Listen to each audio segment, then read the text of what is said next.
esta hora vamos a saludar a la doctora Dayana Castillo. Ella es fundadora y directora científica de Nutrarte, además autora del libro No Coma Cuento, es nutricionista y dietista de la Universidad Industrial de Santander, es epidemióloga de la Universidad del Rosario y ella es experta, mejor dicho, en todos estos temas y tiene una mirada súper interesante de la nutrición y además muy moderna. Así que, doctora Dayana, muy buenas tardes. ¿Cómo me le ha ido? Muy buenas tardes, Caro, Paula, pues muy feliz de estar con ustedes nuevamente. Muy bien, aquí feliz de poder hablar y compartir estos temas. Bueno, Dayana, ya las redes sociales y nuestras preguntas de los oyentes ya empezaron a dispararos desde temprano, desde que saben que usted va a estar aquí. Pero antes de comenzar con los oyentes y con las preguntas, quiero que usted nos cuente un poquito, porque yo me atreví, obviamente, desde mi campo de health coach, ¿no? Pero quiero que usted lo cuente mucho mejor y más detallado.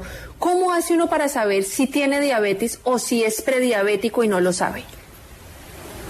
Bueno, hay varios síntomas y hay varias señales. De hecho, hoy en mis redes sociales estaba hablando sobre eso, porque hay varias etapas en el desarrollo de una patología o de una condición.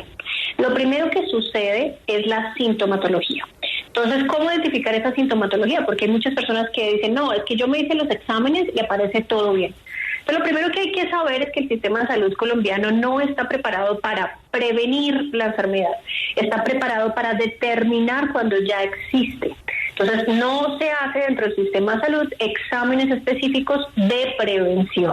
Entonces, a menos de que haya un profesional que sea como muy sagaz y pueda mandar esos exámenes de forma preventiva, pero la generalidad es que no se hacen.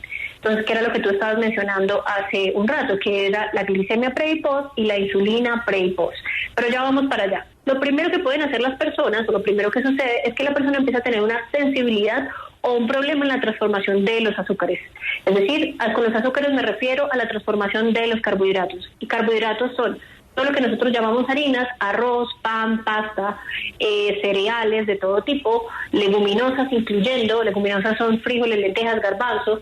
Pues la persona cuando consume este tipo de alimentos puede tener cierto tipo de reacciones, como por ejemplo mareos, malestar, fatiga, puede empezar a sentir sintomatología de querer orinar mucho, sudoración excesiva, querer tomar mucha agua y tener mucho sueño.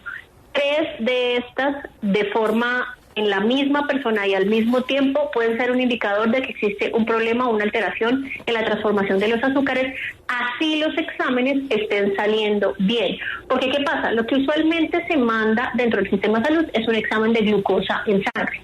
Entonces, cuando la glucosa en sangre está bien, en teoría, tú estás dentro de la normalidad. Pero ¿qué pasa? Cuando hay una alteración de la hormona que transforma esos azúcares, y espero estarme haciendo entender que es la insulina, ahí es cuando nosotros podemos empezar a determinar que ya existe una alteración. Lo primero que pasa es una alteración de la hormona, no de la glucosa.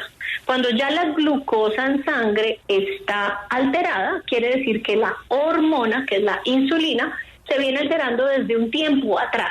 Entonces, lo ideal es hacer exámenes de hormonas, un examen de insulina con tiempo de antelación apenas este tipo de síntomas se empiecen a presentar. Y tú mencionabas algo súper importante, que es el examen del juguito. Entonces, ese examen del juguito, que son 75 mililitros de azúcar pura, ese examen es súper importante, pero también es súper importante cómo se hace ese examen. Entonces, la persona tiene que hacerse el examen en ayunas y esa curva, eso se le llama curva de insulina, no de glucosa, vuelvo y repito, lo importante es medir la hormona, hay que medirla a los 30 minutos, a los 45 minutos idealmente, 60 minutos, 90 minutos, 120 minutos. Entonces, sería ideal medirlas en todos estos picos. ¿Por qué? Porque muchas personas se hacen el examen antes, es decir, en ayunas, se toman el juguito que tú mencionabas y se hacen el examen 45 minutos después o los 120 minutos que son a las 2 horas después. Cuando hacen el examen es decir, en ayunas, y a los 120 minutos, tú vas a ver el comportamiento de las 2 horas. Pero resulta que la cascada de insulina no en todas las personas se da tan rápidamente, o se hace alta, o se hace alterada, o se puede vislumbrar alterada a las 2 horas. Sí. Hay personas que esa cascada insulinémica la hacen antes. Entonces, por eso es súper importante no solamente hacerse el examen, sino cómo se hace el examen. Entonces, eso es súper clave. Pero volviendo a tu pregunta, hay varias sintomatologías que si quieres podemos hablar de eso, que podemos empezar a determinar con antelación. Sí, antes de ir con ello, Diana, yo quisiera que podamos explicar cuál es esa relación entre la dieta y la diabetes. ¿Cómo puede la alimentación influir en el control de los niveles de azúcar en la sangre? Total, mira, hay 2 tipos de diabetes. Diabetes tipo 1, diabetes tipo 2, y hoy en día estamos hablando incluso de diabetes tipo 3, que está relacionado con Alzheimer. La diabetes tipo 1 está relacionado con el sistema inmunológico y con un funcionamiento del páncreas, y esto es más relacionado con el sistema inmune. Las personas tienen un problema, no es asociado directamente a los hábitos, aunque a través de los hábitos se pueden tratar y mejorar. En esta charla me voy a enfocar en diabetes tipo 2, que es la que está enfocada en los hábitos. Entonces, la diabetes tipo 2 tiene una relación absolutamente directa, tanto en el desarrollo como en la reversión, o lo que llamamos en salud la remisión de la condición. Eso quiere decir que hay gente que sí se puede sanar, sí puede revertir y sí puede darse de alta de diabetes. ¿Se puede revertir la diabetes? Sí se puede, pero se puede cuando la persona está dispuesta a cambiar sus hábitos de forma estructural. En el sistema de salud colombiano hay 2 formas de abordaje, es decir, una, que es esta, la que les estoy diciendo, que es la reversión, que es utilizar la nutrición de forma terapéutica para revertir y tratar la condición, que eso se puede hacer. Y otra, que es para tratar los síntomas, que es lo que usualmente van a encontrar dentro del sistema de salud, es decir, en la EPS. Entonces hay mucha gente que me escribe en las redes sociales, es que fui a la nutricionista de la EPS y me mandó a comer 5 veces al día. Entonces, eso está bien para tratar la sintomatología, no para revertir la condición. Para tratar la sintomatología, poner a comer una persona 5 veces al día evita que haga hipoglicemias y va a haber, pues el tratamiento es de los síntomas. Y eso es lo que aprendemos en la universidad, la gran mayoría de los profesionales, por lo menos en Colombia. Pero el abordaje de la reversión sí requiere unos cambios estructurales en la alimentación. Un manejo en el consumo de los carbohidratos, tanto simples como complejos. ¿A qué me refiero? De las harinas que nosotros llamamos arroz, pan, pasta, ponquecitos, productos industrializados, todo eso hace parte de los azúcares que tenemos en la dieta, incluso manejo estructural del consumo de frutas, algunos tipos de dulces, y obviamente el azúcar hay que eliminarla de la dieta si uno quiere revertir la diabetes o cualquier problema relacionado con la transformación de los azúcares, llámese resistencia a la insulina, llámese sensibilidad, llámese diabetes. Doctora Diana, entonces a mí me parece muy interesante, hay que eliminar el consumo de azúcar, lógicamente, y eso es como el todo o el nada, ¿no? Hay que hacerle todo o nada para que precisamente haya una sanación de raíz. Pero entonces, si yo ya eliminé todos los azúcares, ¿cuándo tengo la posibilidad, si soy diabética o estoy prediabética, de en algún momento volver a consumir un carbohidrato, o de por sí para siempre quedo yo prácticamente en dieta cetogénica? No. Mira, la dieta cetogénica es una de las estrategias que se utilizan. Para los que no saben qué es dieta cetogénica, es un tipo de alimentación donde se aporta el 5% del aporte de energía total a base de carbohidratos, el 70% a base de grasas y el restante a base de proteínas. Entonces, esta distribución permite que la persona entre en un proceso que se llama cetosis metabólica, y eso hace que el pico de insulina se mantenga bajo, por ende se pueda revertir la diabetes. Esta es una de las estrategias, pero no necesariamente tú tienes que estar en esta estrategia todo el tiempo para revertirla. Entonces, se puede ir involucrando o no carbohidratos dependiendo de la cronicidad o de la complicación que tenga el paciente. Entonces, no va a ser lo mismo revertir una diabetes de una persona que lleva, 5 o 10 años en diabetes, a una persona que recientemente fue diagnosticada con prediabetes. Y aquí juegan muchos factores como la actividad física, factores como la calidad de sueño, como el estrés y obviamente la dieta. Entonces, si tú tienes todo mal, es decir, en tu ambiente tienes mucho estrés, no haces ejercicio, fumas, vives en una ciudad contaminada, obviamente la alimentación va a tener que ser muchísimo más estricta que una persona que sí hace actividad física, que tiene un ambiente emocional saludable, que no tiene tanto estrés y que vive de pronto en una ciudad que no está tan contaminada como las ciudades principales de Latinoamérica.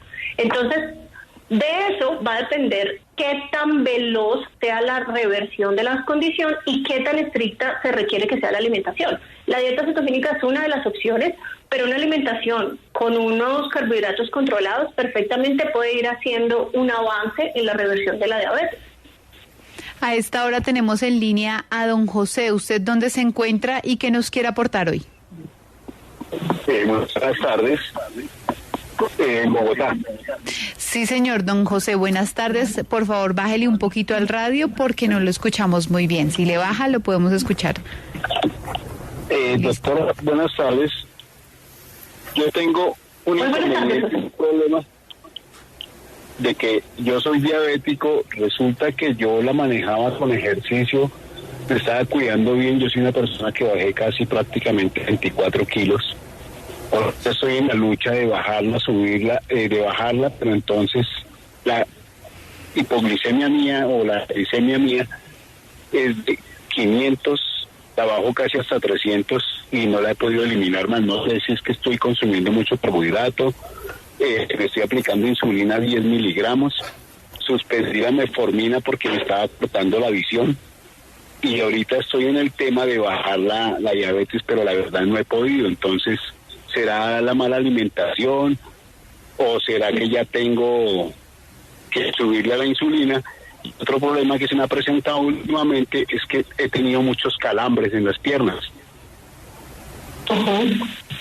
Mira, hay varias cosas. O sea, la alimentación, después de la adaptabilidad del ejercicio, tenemos que tener en cuenta algo, y es que el cuerpo humano genera adaptación a todo lo que le demos, incluyendo el ejercicio físico. El efecto metabólico del ejercicio físico cuando empezaste no va a ser el mismo de cuando ya construiste el hábito. Eso por un lado. Por otro lado, para mejorar tus glicemias, el ejercicio solamente fue necesario. Pero para revertirla, la alimentación va a ser absolutamente clave. Entonces, ahí yo te recomendaría incluir muchísimo más vegetales de hojas verdes, eso es súper importante, grasas de buena calidad es aguacate, nueces, aceite de oliva, aceite de ajonjolí, cremas de diferentes tipos de nueces, macadamia, maní, almendras, marañón, nuez del nogal, todas ellas van a aportarte grasas saludables y bajar el consumo de carbohidratos, arroz, pan, pasta, plátano, yuca, papa, todo este tipo de carbohidratos. Debes limitar el consumo de ellos dentro de tu alimentación para mejorar el desempeño de tus hormonas. Vamos, que yo te recomendaría, ya en tu caso particular, que está bastante avanzado, llegas a unas glicemias tan altas, sí asesorarte para que la alimentación tenga ese propósito puntual. O sea, este casos como el tuyo requieren dietoterapia. Dietoterapia es adecuar la alimentación para que tenga un efecto terapéutico en el cuerpo y no tengas que utilizar ningún tipo de medicamento, ni siquiera insulina. El propósito aquí debería ser ir disminuyendo las dosis de insulina hasta que tu mismo cuerpo pueda transformar los azúcares y pueda transformar la alimentación. Entonces, pero eso sí, lo que sí te digo es que tienes que estar dispuesto a sostener y cambiar este estilo de vida por un tiempo largo y cambiar el estilo de vida completamente de aquí en adelante. Bueno, pues a esta hora en Salud y Algo Más hablamos con la nutricionista Dayana Castillo sobre la alimentación para la diabetes. Vamos a una pequeña pausa comercial y ya regresamos. Bueno, estamos hablando hoy de alimentación para los diabéticos y prediabéticos y estamos con Dayana Castillo, quien es nutricionista y dietista. Doctora, resulta que acá nos han llegado bastantes comentarios y bastantes preguntas y entre varias de ellas le quiero resumir una que me parece muy importante. Cuando uno habla de azúcar y cuando uno habla de eliminar los azúcares, aparece esta opción de los edulcorantes naturales o artificiales también y también de la stevia. Y nos pregunta una oyente, ¿qué tan saludable es el endulzar entonces con stevia? ¿Hay contraindicaciones? ¿Qué tan seguido se puede usar? Porque muchas veces uno, con tal de que le sepa dulce, cambia una cosa por la otra, como la gente que, por ejemplo, endulza con miel porque creen que es natural y termina uno después peor. ¿Qué podemos decirle a esta oyente, Dayana? Bueno, mire, aquí hay varias cosas de lo que acabas de mencionar. Es súper importante y súper clave. Porque la gente dice, ok, eliminar los azúcares y eliminar el azúcar blanca, pero terminan tomando azúcar de coco, azúcar de yacón, jarabe de otros productos naturales, entonces jarabe de arce, etcétera. Todos estos productos son fuentes de azúcar y de azúcares simples. Como que hay varias opciones en el mercado que se hacen llamar edulcorantes. Hay edulcorantes artificiales y edulcorantes naturales. Hay edulcorantes que sí estimulan la secreción de insulina. Entonces, hay algunos que no. Entonces, dentro de las opciones más saludables que tenemos está la stevia o la stevia, el monk fruit o la fruta monje, sus nombres en inglés y en español, y también hay algunos polialcoholes, pero los polialcoholes pueden afectar directamente el sistema digestivo y la microbiota intestinal. Entonces, aquí nos quedamos simplemente con la stevia y la fruta monje. Pero, ¿qué pasa?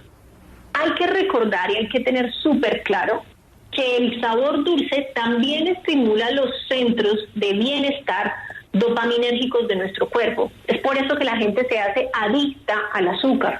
Por eso cuando la gente le dice, no, es que tienes que quitar el pan o disminuir el consumo de pan, es como si les estuvieras quitando, no sé, una relación amorosa con la comida. Entonces, ¿por qué? Porque el azúcar estimula la dopamina, entonces nuestros centros dopaminérgicos de nuestro cerebro.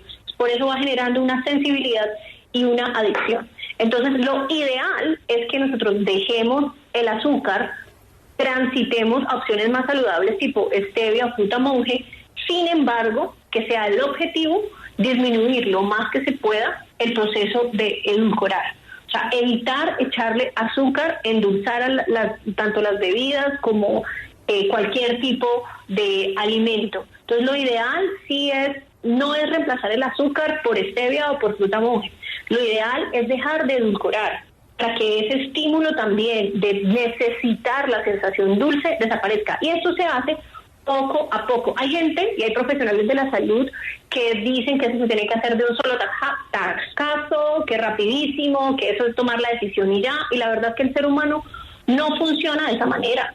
Nuestro sistema, tanto emocional como este tipo de sustancias que funcionan como adictivos, no puedes quitarlas de un solo tacazo porque las sensaciones emocionales vas a sentir como una sensación de supresión o como un síndrome de abstinencia pequeño, vas a sentir una necesidad loca de consumir azúcar. Entonces lo ideal es quitarlo poco a poco y ponerte metas semanales de disminuir el consumo para que esos centros de saciedad y esa necesidad por el sabor dulce vayan desapareciendo y vaya siendo más o menos con tu cuerpo y sea más fácil hacer la transición a dejar de endulzar y a dejar de consumir carbohidratos. Esto aplica tanto para los carbohidratos, es decir, el consumo de pan, arroz, leguminosas, etcétera, como el azúcar, el consumo de azúcares simples como el azúcar, los postres, las gaseosas, etcétera. Sí, doctora Diana, nos escriben también a través de WhatsApp, dicen, hola, buenas tardes, saludos desde Bucaramanga. Quisiera que la doctora nos aclare en diabetes o prediabetes qué hacer con la fruta, quererla, tratarla con cuidado o mejor de lejos. Mira, esta es una recomendación. Ustedes ven en redes sociales mucha controversia con respecto a la fruta, porque hacer una recomendación general sobre la fruta es difícil por varias razones. Uno, por la carga glicémica de la fruta, es no el índice glicémico, la carga glicémica, es decir, el efecto metabólico que tienen ciertas frutas. Dos, los niveles de maduración de las frutas, es decir, la fruta entre más madura, más concentración de fructosa va a tener. Tres, el contenido de fibra de la fruta. No todas las frutas tienen la misma cantidad de contenido de fibra. Y cuatro, la composición en sí. Entonces, hablar de frutas es meternos en un mundo muy diverso, porque no todas las frutas hacen el mismo efecto metabólico y no todas las frutas son iguales. Para esto puntualmente, ¿las frutas son malas? No. Las frutas son muy buenas, aportan fibra, aportan nutrientes, aportan vitaminas, minerales, hidratación. Sin embargo, ¿qué pasa? Cuando uno tiene una condición, dependiendo de lo compleja que sea la condición, casos de diabetes muy crónicas, casos de sensibilidad muy alta al efecto de la fructosa, que es un disacárido, que es un azúcar pequeño que el cuerpo absorbe rápidamente, en algunos casos sí hay que limitar las frutas. En algunos casos hay que limitar solo cierto tipo de frutas, en algunos casos hay que limitarlas todas. Entonces, va a depender del efecto metabólico y va a depender de la cronicidad de la patología o de la condición que tenga la persona. Pero si a mí me toca hacer una recomendación general, yo diría, quiten las frutas, porque es que yo no sé en qué punto está el paciente para recomendarle incluir o no las frutas. Entonces, ir a la fija es quitarlas completamente, ¿sí? Pero, reitero, esa no es la recomendación generalizada, depende de caso a caso. Ok, entonces estamos hablando de estos casos y lógicamente para eso existe el doctor y el nutricionista y uno tiene que ir a que le digan qué tiene que hacer.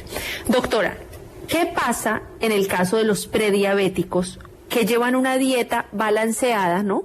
Y sin embargo, que llevan una dieta, ya lo que le dijo el doctor, pero siguen teniendo unos altos índices? ¿Por qué el páncreas podría estar produciendo más azúcar o qué es lo que está sucediendo en este caso? Mira, lo más frecuente en esos casos es una condición que se llama diabetes suprarrenal. ¿Qué es la diabetes suprarrenal? La diabetes suprarrenal es una alteración que se va dando al nivel hormonal en la transformación de los azúcares, estimulada por el estrés.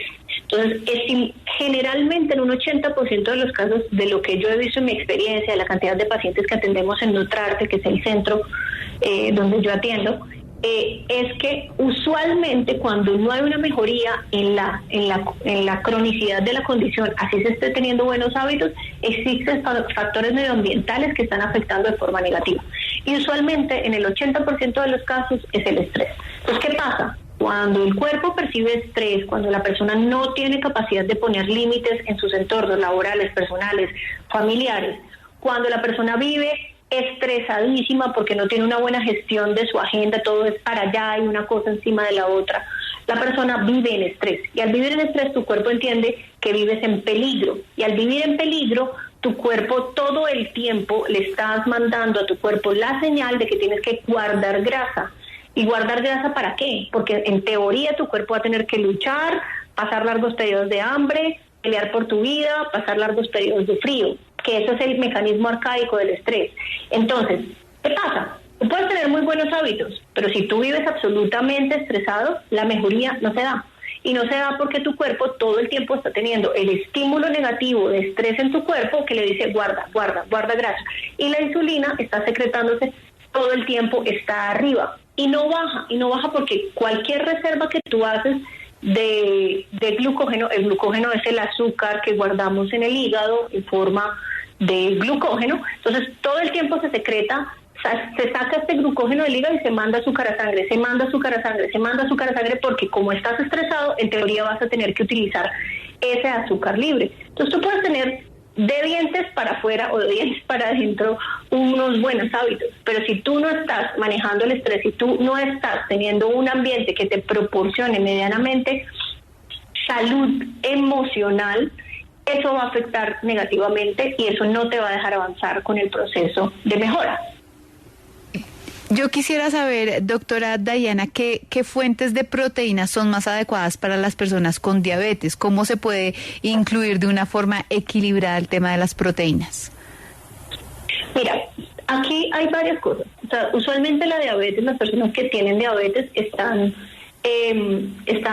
teniendo otro tipo de condiciones o de patologías inflamatorias o un cuadro inflamatorio o una alteración del estrés o colesterol. Entonces, ¿qué es ideal? O sea, las carnes que tienen grasa son buenas opciones. De las carnes tanto magras como las que tienen los cortes que tienen grasa son buenas opciones siempre y cuando la persona solo tenga diabetes, es decir, no tenga ningún otro proceso crónico inflamatorio. Sin embargo, eso es muy raro. Usualmente el cuadro se acompaña con otro tipo de condiciones, como colesterol alto, hipertensión y demás. Entonces, idealmente, carnes magras, entonces pollo, pescado, huevo, proteínas, idealmente las proteínas que son de alto valor biológico, es decir, proteínas de fuentes animales. ¿Por qué no digo que proteínas de fuentes vegetales? Sí se pueden proteínas de fuentes vegetales como frijol, garbanzo, lentejas, pero hay que tener súper en cuenta que este tipo de proteínas, el aporte de carbohidratos de esas proteínas de fuente vegetal es 70%, es decir, cada 100 gramos de leguminosa, de lentejas que yo me como, me estoy comiendo más o menos entre 12 y 20 gramos que son proteína y el 60% va a ser carbohidratos. Y si queremos controlar el consumo de carbohidratos, pues eso me deja sin una ventana de oportunidad para comer otro tipo de carbohidratos. Entonces la dieta se vuelve muy limitada. Entonces las proteínas, sí, idealmente, pues es más óptimo a nivel nutricional y a nivel de mejoría de la condición consumir proteínas de fuentes animales, ¿sí? Huevos, quesos, pescados, pollos. Bueno, el cerdo, la carne, depende si hay procesos inflamatorios o no y la frecuencia, pero en general se podrían consumir. Doctora Dayana, ¿qué sucede, por ejemplo, con las personas que son adictas o que están muy apegados a los lácteos y dicen, pero mire, es que yo no tomo nada de carbohidratos, sino que yo me tomo mi leche? Yo quisiera que habláramos del tema de la leche, porque en algunas veces he tratado de ahondar en el tema de la lactosa, pero hay gente que no entiende muy bien que cómo es así que la leche tiene azúcar, cómo así que si yo soy diabética tengo que suspenderla. ¿Podríamos ahondar en ese tema, por favor? Sí, a ver, cuando hablamos de lácteos, la gente mete los lácteos en una misma canasta, es decir, la leche, el queso, los quesos madurados, el yogur, todos en la misma canasta. Y la verdad es que no es así. O sea, la leche de vaca tiene dos compuestos que son azúcares simples, que es glucosa y galactosa. Por ende, es de rapidísima absorción e impacto metabólico dentro del cuerpo. La leche es uno de los alimentos que se debería limitar o evitar si uno tiene diabetes, porque el consumo de leche, así sea deslactosada, la leche deslactosada no le quitan la lactosa, que es el azúcar de la leche.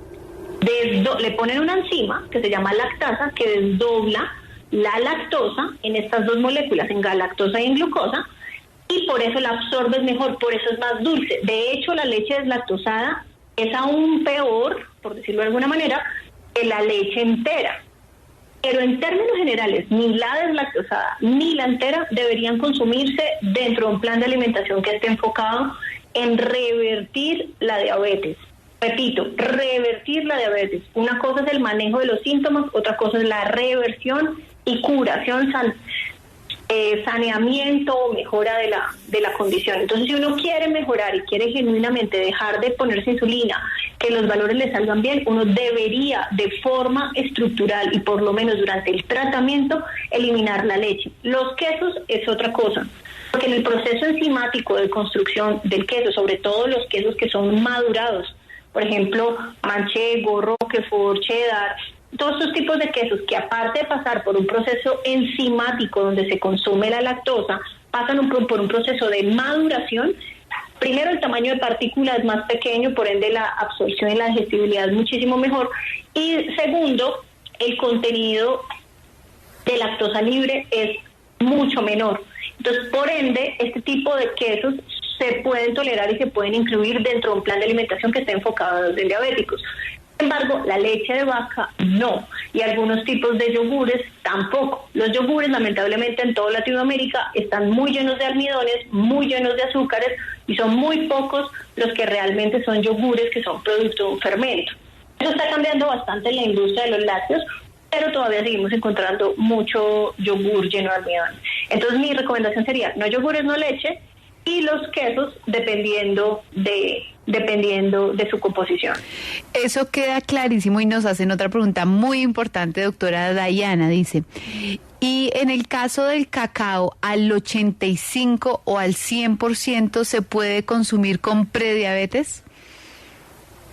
Sí, se puede consumir, pero solamente tienes que revisar que el cacao no esté endulzado con azúcares, porque lo que hay en el mercado, la gran mayoría de productos que son chocolates altos en cacao, 85, 100%, le adicionan azúcares para darle sabor, o le adicionan maltitol, xilitol, eritritol, que son edulcorantes, como les decía hace un rato, son polialcoholes que pueden afectar negativamente la microbiota intestinal. Revisar que no estén endulzados con este tipo de productos y bueno, si encuentran una versión que esté endulzada con stevia, pues utilizar esa versión. Obviamente no abusar, porque las grasas, o sea, el cacao es rico en grasas saludables, pero las grasas pues obviamente también hacen un aporte energético y ahí es donde está el balance, ¿no? O sea, Hay que redistribuir los nutrientes, pero sin pasarnos, sin terminar comiendo demasiadas grasas, sin terminar comiendo una cantidad enorme de proteína. Es más, incluir más vegetales de hojas verdes y grasas saludables de forma adecuada y una porción adecuada de proteína para obtener este beneficio. Doctora, mire, ahorita hay una polémica, y usted lo sabe, por estos medicamentos inyectables como la semaglutide, el Ozempic y el otro, no me acuerdo cómo se pronuncia, el Wegovy, creo que es bueno, hay varios, y el Saxenda, hay diferentes tipos de medicamentos, y muchas personas se los están inyectando porque su endocrinólogo, su médico de cabecera, se los recomienda para la diabetes o para problemas pues con la insulina. Nos decían el otro día, y un oyente llamó a contar que cuando dejan estos medicamentos, pues la subida de peso, y usted lo comparte mucho en sus redes sociales, es brutal, vuelven a lo mismo, pero también nos decía un médico que a la hora de dejarlos, puede convertirse esta persona, aunque no fuera diabética o no tuviera resistencia a la insulina, sino que se lo inyectaba por adelgazar, puede convertirse en resistente a la insulina. ¿Qué es lo que pasa? Y me gustaría que usted nos explique, porque es un tema que en este momento está en coyuntura. Sí, tienes toda la razón, y esto desde que empezó a ponerse esto de moda, yo lo he compartido muchísimo en mis redes sociales, que me parece absurdo dañar la funcionalidad del páncreas por obtener un beneficio físico. A ver, ¿cómo funciona este tipo de medicamento? Este tipo de medicamento lo que hace es estimular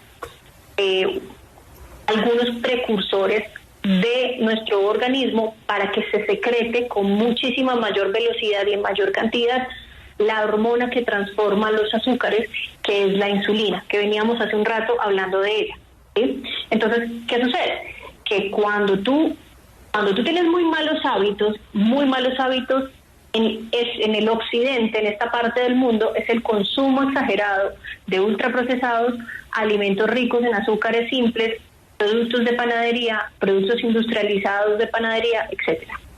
Entonces, ¿qué pasa? La persona no cambia sus hábitos. Simplemente se toma un medicamento que le ayuda a transformar todo ese azúcar libre muchísimo más rápido. Y eso hace que esa transformación pues haga que baje de peso, acompañado de una sensación de disminución del vaciamiento gástrico. ¿Esto qué significa? Que tú te sientes lleno todo el día. Al sentirte lleno todo el día, pues tú comes menos porciones. Entonces, ¿qué pasa? Cómo funciona este medicamento es un efecto metabólico parecido al balón gástrico, un efecto metabólico parecido a la manga gástrica, a la cirugía. Es un efecto metabólico y es la estrategia de marketing que han utilizado todos los productos que son para bajar de peso. Todos operan de la misma manera, que es intentando disminuir el hambre o la ansiedad. Los anorexigénicos también, que se pusieron de moda, que eran pastillas que te quitaban el hambre durante mucho tiempo. Eso ya está prohibido, pero en los 90 fue súper popular. Todos funcionan igual. Al quitarte el hambre, lo que tú haces de forma natural, porque tú no eres nutricionista, no sabes no tienes ni idea cuánto se le aporta energía, no tienes ni idea cuánto estás consumiendo, es consumir muchísima menos energía. Y también eso lo hace la gente que hace sin asesoría ayuno intermitente. Entonces comen muchísimo menos durante todo el día. Entonces, al consumir muchísimo menos, sí, tú no sientes hambre, pero tu organismo sí está sintiendo que tú lo estás poniendo a aguantar hambre, porque estás sintiendo que estás consumiendo menos energía de la que realmente necesitas, y prende las alertas, baja la tasa metabólica basal, optimiza todos los procesos del organismo. ¿Y qué va a suceder? Que tu cuerpo dice, pues pucha, entramos en un proceso de vigilancia, entramos en un proceso de alerta porque nos está entrando muchísima menos comida. Tú feliz tomándote el medicamento, no sientes nada, no sientes hambre, pero ¿qué sucede? La gente esto en el primer pico, en el primer mes, genera, mientras tu cuerpo se adapta al medicamento, va a generar un efecto de pérdida de peso. Pero como la pérdida de peso estás restringiéndote tanto, tu cuerpo rápidamente se va a adaptar a esa cantidad nueva de energía que le estás dando. Por ejemplo, tú comías al día 1.800 kilocalorías y de un día para otro pasas de comer 1.800 a 900 o a 1.000. Entonces el cuerpo dice, un momentico, estoy comiendo la mitad de lo que usualmente me daba, entonces yo voy a optimizar y me voy a adaptar a vivir con estas 1.000 kilocalorías, ¿sí? Entonces, ¿qué pasa? Que la persona al mes deja de bajar de peso y dice, esta vaina no me sirvió. Además que es carísima, te la dejan de aplicar.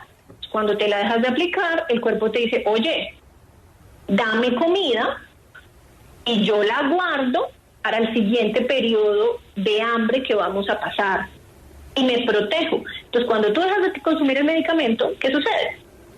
Pues frente a la restricción que llevaba, el cuerpo lo que va a tender a ganar el peso que perdió. Y además te quedas con el problema de haber estimulado tu páncreas de forma negativa para que secrete muchísima más insulina. Y eso que hace que tengas un ambiente hormonal con insulinas bastante altas que no te permita o te dificulte muchísimo más la pérdida de grasa corporal en el futuro. Entonces la gente se queda con un problema. Realmente es una proporción bastante pequeña de la población a la que le sirve este medicamento. A gran cantidad de personas, y ya han salido estudios del consumo de este tipo de medicamentos, Ozempic, Saxenda, Victoza, todos el principio activo es semaglutida o liraglutide, y ellos también están relacionados con sintomatología de depresión. Bueno, ya han empezado a salir otros estudios relacionados con el consumo de este medicamento. Entonces te quedas con un problema. Sí. Tenemos, Diana, también en línea a Wilder. ¿Usted dónde se encuentra y cuál es su consulta? Yo estoy aquí en la ciudad de Bogotá. Yo pues tengo diabetes tipo 2 hace 20 años. Soy tratado con insulina más metformina. Y pues con la ayuda de un profesional y la mía, pues he estado estable. Y pues hago ejercicio, la dieta me controlo con el glucómetro, y lo mismo que el tensiómetro. Trato de comer a mi pues ahí a lo que se puede, me controlo la grasa, no como azúcar, es decir, como un consejo, no comer azúcar. Entonces lo mejor es no comer azúcar, ¿sí? Como primera medida. El ejercicio, el consejo que yo doy es que uno mismo es el que debe controlarse, ¿sí? Tomándose con el glucómetro y cada 3 meses con la ayuda de un profesional el examen que le hace. Uh-huh. Mira, pero en tu caso tú tienes la condición, abro comillas, controlada, cierro comillas, controlada. Porque si lo que tú buscas, tú podrías quitar el consumo de la metformina, podrías no tener hipertensión, podrías no tener diabetes, no estarte aplicando insulina, si cambias de forma estructural tus hábitos. Es decir, tú lo tienes, abro comillas, controlado, sí, pero sigues teniendo la condición. Digamos que toda esta charla o lo que yo he venido hablando en el día de hoy es en función de rehabilitar el sistema tanto hormonal, endocrino del organismo, digestivo y el impacto en la inflamación crónica que genera la diabetes. Entonces tú puedes sentirte bien y puedes tenerlo controlado, pero la nutrición tiene el poder de revertir y sanar las condiciones, obviamente si tú quieres. Entonces, sí, o sea, tú puedes seguir toda tu vida de esa manera y seguir tomando metformina, pero vas a depender del medicamento. Entonces, lo ideal es que sí hagas un plan de alimentación donde bajes no solamente el consumo de azúcar, sino también el consumo de otro tipo de carbohidratos que te permitan revertir por completo la condición. Pero digamos que esto es una decisión súper individual de cada persona. O sea, si la persona se siente bien así y quiere seguir manejando su condición, mantener la enfermedad y manejarlo de esa manera, también es válido. O sea, es súper válido, es una decisión súper personal, porque obviamente revertir una patología y una condición es un cambio de mentalidad absoluto. Yo siempre le digo a mis pacientes que todos los cambios en nutrición y en estilo de vida no son objetivos o no son retos físicos, son retos mentales. Si uno quiere revertir la diabetes en este caso, pero no estamos hablando solamente de revertir la diabetes, sino cualquier otra condición de salud, que muchas se pueden revertir con nutrición, uno tiene que hacer un cambio en la mentalidad. O sea, es un cambio mental. Entonces, eso sería lo que yo te recomendaría. Piénsalo, y dependiendo de eso, hay muchas herramientas ya, hay mucha información ya, tanto en redes sociales como en YouTube, en mi cuenta, y hay varios ya profesionales que vienen hablando de eso, incluso Caro Novoa en su cuenta de nutrición también habla mucho sobre esto. Entonces, ahí hay herramientas con las que puedes actuar, no solamente para que tengas controlada la condición, sino para que logres revertirla y no necesites ni la metformina ni la insulina. Bueno, pues doctora Dayana, le queremos agradecer mucho, ya se nos fue la hora, usted sabe que acá en la radio vuela la hora, pero próximamente la volveremos a tener. Si las personas que no alcanzaron a escuchar la entrevista entera, la vamos a dejar en wradio.com.co, como siempre, en nuestra página web. Y a usted, doctora, díganos dónde los pueden seguir si las personas no escucharon. A mí me encuentran en todas las redes sociales como @D de dedo, C de casa, mis iniciales, Dayana Castillo, DC Nutrición. Me encuentran en YouTube, Facebook, Instagram, TikTok. Entonces ahí me pueden encontrar. Y nada, muchísimas gracias a ustedes por invitarme. Ustedes saben que a mí esto me apasiona y bueno, ahí seguiremos compartiendo muchísima más información. Ojalá muchas personas pueda ayudarles lo que compartimos hoy. Bueno, doctora Dayana, que Dios la bendiga a usted y a todos nuestros oyentes. Y Pau, que tenga feliz tarde. Así que nos vemos mañana con otros temas en salud y algo más.